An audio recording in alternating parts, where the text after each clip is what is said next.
देखो गाइस, ये है 2024 और अब फोन्स को हम फ्लिप कर सकते हैं और फोल्ड भी कर सकते हैं।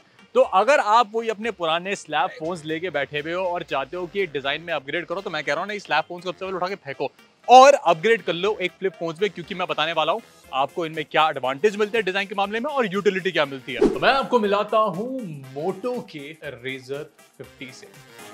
अब इस फोन की बात करें, जब ये फोल्डेड होता है हाथ में अगर रखें तो बहुत ही कॉम्पैक्ट सा लगता है। इसका जो आउटर डिस्प्ले है वो सेगमेंट में अब तक का सबसे बड़ा डिस्प्ले मोटो कहता है उन्होंने दिया है। इसके अंदर स्टेनलेस स्टील का हिंज है, gorilla glass Victus, IPX8 water and dust resistance भी आपको इस फोन में मिल रहा है। और मैं हैरान हो जाता हूं कि इतने ज्यादा मूविंग पार्ट्स और इतना कॉम्प्लेक्स डिजाइन होने के बावजूद IPX8 रेटिंग और इतना सब प्रोटेक्शन, मतलब hats off to the engineering. आप डिजाइन के मामले में देखिए, एडवांटेज मिल रहा है आपको कि आपको एक यूनिक डिजाइन मिल रहा है और प्रोटेक्शन भी साथ में मिल रही है। हाँ, एक बात तो बता दूं कि ज्यादा मूविंग पार्ट्स होने से प्रॉब्लम जरूर होती है, ये बिल्कुल परफेक्ट नहीं है, लेकिन मोटो ने भी कोशिश किया है कि आपको एक सॉलिड डिजाइन एक फोन में दिया जाए। अब एक अच्छी बात मुझे इस डिजाइन की ये लगी कि मुझे क्विक एक्सेस मिल जाता है एप्लीकेशंस के, और मैं ज्यादा ओवरवेल्म नहीं होता कितने सारे एप्लीकेशंस मेरे मुंह पे थोप दिए गए, क्योंकि जब भी मैं फोन को उठाता हूँ 100 ऐप्स मेरे सामने ऐसे पटक दिए जाते हैं और मुझे बड़ा इनकन्वीनियंट सा लगता है। तो अगर मैं 2-3 ऐप्स अगर स्क्रीन पे देख पा रहा हूँ, क्विक एक्सेस कर पा रहा हूँ, तो मेरे लिए कन्वीनियंट होता है। और ऐसे ही कुछ सिचुएशंस में एक छोटा सेकेंड स्क्रीन काम आता है, क्योंकि आप उसमें लिमिटेड एप्स रख सकते हैं और लिमिटेड फंक्शनैलिटी होती है। अब इस फोन की खास बात यह है कि मैं जो भी एप्लीकेशन है स्क्रीन पे कस्टमाइज कर सकता हूं और जो एप्स मुझे चाहिए वो ही मैं स्क्रीन पे रख सकता हूं, तो मेरे लिए लेस डिस्ट्रैक्शन होता है। जैसे कि मैंने अभी इस डिस्प्ले पे आप देख सकते हैं छोटे वाले पे इंस्टाग्राम नहीं रखा हुआ, यूट्यूब नहीं रखा हुआ, कोई फालतू के एप्स नहीं रखे। मैंने WhatsApp, mail, LinkedIn, basic application जो मुझे काम करने के लिए चाहिए होते हैं वो मैंने रखे हुए हैं। तो अगर आप वर्क प्लेस में भी इस फोन को लेके जाते हैं तो स्पेसिफिक एप्लीकेशंस आपके सामने होंगे, तो आपका फोकस बना रहेगा। I feel it is really productive. एक और अच्छी बात यह है कि मैं इससे अपनी फोन की बैटरी भी सेव कर रहा हूं, क्योंकि अगर आप रेगुलर फोन्स पे सारे एप्लीकेशन को चेक करते हैं तो आपका पूरा डिस्प्ले काम पे आता है और उसके लिए बैटरी कंजम्पशन भी बढ़ जाता है। लेकिन इस मामले में छोटे डिस्प्ले के साथ आप बैटरी भी कम कंज्यूम कर रहे हैं, तो वो एडवांटेज भी आपको एक तरीके से मिलता है। अब बहुत लोग ये बोलेंगे कि छोटा सा डिस्प्ले और टेक्स्ट पढ़ने में थोड़ी डिफिकल्टी होती है। बॉस, मैं तो ये बिल्कुल नहीं कहूंगा, क्योंकि मैंने जब फोन को यूज किया तो इसमें टेक्सटिंग करना चाहता था या फिर कंटेंट देखना चाहता था, मुझे ऐसी कोई प्रॉब्लम एज सच हुई नहीं। अगर आप ऐसे इंडिविजुअल हैं जो कि काफी ज्यादा कंटेंट क्रिएट करते हैं और वीडियो में खासकर करते हैं, तो ये जो ऑप्शन है आपके पास मोटो रेजर के साथ वो बहुत ही बढ़िया है, क्योंकि आप इसको एक पोर्टेबल ट्राइपॉड की तरह यूज कर सकते हैं। बहुत सारे कंटेंट क्रिएटर्स ऐसे होते हैं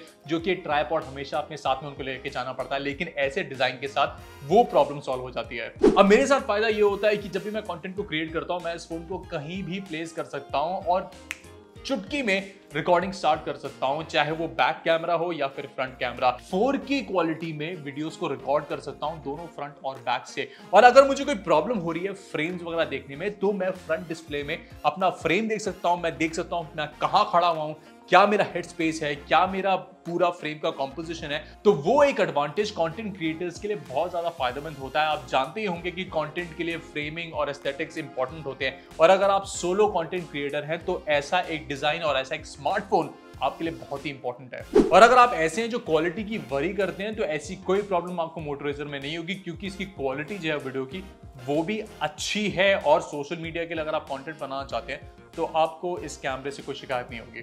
हाँ, लेकिन एक बात तो मैं कहूंगा कि अगर आप flagship level, super flagship level, आप S24 अल्ट्रा ले लीजिए या फिर पिक्सल फोन्स ले लीजिए या फिर एप्पल फोन्स ले लीजिए, उनकी क्वालिटी एक्सपेक्ट कर रहे हैं इस फोन से, तो वो बॉस आपको नहीं मिलने वाली।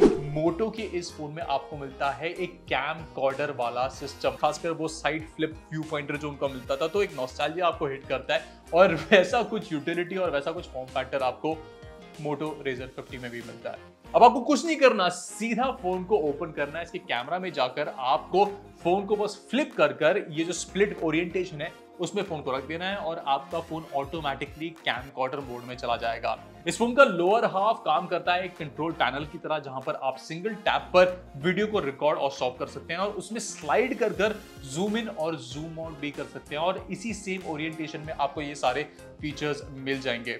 और अगर आपको रेजोल्यूशन चेंज करनी है, आप दोनों हॉरिजॉन्टल और वर्टिकल मोड में ही इस सिस्टम को यूज करके शूट कर सकते हैं, जो कि बहुत ही बढ़िया फीचर है अगर आप सोशल मीडिया पर ज्यादा कंटेंट बनाते हैं। अब बहुत सारी चर्चाएं हो रही है मार्केट में कि आपके फोन में AI है कि नहीं। वेल, मैं आपको बता दूं कि Moto Razr 50 में आपको top of the line AI system मिलता है, वो भी गूगल का बैक्ड Gemini।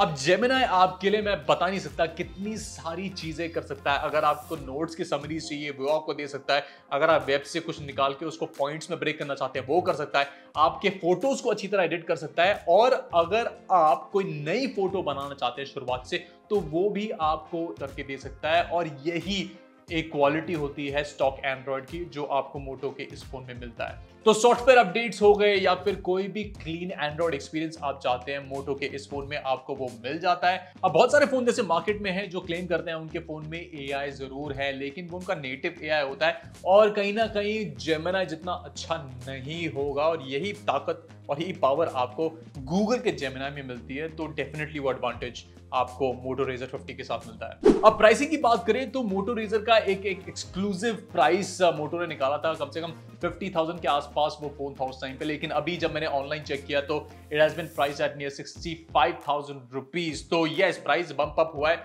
लेकिन अगर आपको 65,000 में ये सारे फीचर्स और इस डिजाइन के साथ यूटिलिटी मिल रही है तो आई थिंक आपको डेफिनेटली कंसिडर करना चाहिए। बिकॉज मोटो का ये फोन, डिस्पाइट द फैक्ट कि ये एक मोटो फोन है और आपको इसमें सॉफ्टवेयर इंटीग्रेशन मिल रहा है और ये डिजाइन मिल रहा है, it's one of the better deals market में अगर कंपेयर किया जाए बाकी फ्लिप फोन्स के मुकाबले। हाँ, अभी ये भी कह सकते हैं कि इन्फिनिक्स का जो जीरो फ्लिप है मार्केट में अभी अभी लॉन्च हुआ है और उसकी कीमत अंडर 50,000 रुपीज है, तो वो एडवांटेज भी आपको दिखता है। और उसका कंपैरिजन, बाय द वे, दोनों फोन्स का कंपैरिजन हम आपको फाइबर पे जरूर ला के देंगे, so please stay tuned for that. तो ये था एक quick video on the Moto Razr 50। हमें कमेंट्स में प्लीज बताइए कि ये जो डिजाइन है क्या आपको प्रैक्टिकल लगता है, क्या आपको लगता है कि ये कंटेंट क्रिएटर्स हो गए या फिर रेगुलर यूज हो गए, या फिर रेगुलर फोन्स के ऊपर ऐसा डिजाइन एक बेटर एडवांटेज आपको देता है। प्लीज हमें कमेंट्स में बताइए। इस वीडियो के लिए सिर्फ इतना ही। Will be back with more tech ज्ञान on fiber Hindi. Stay tuned.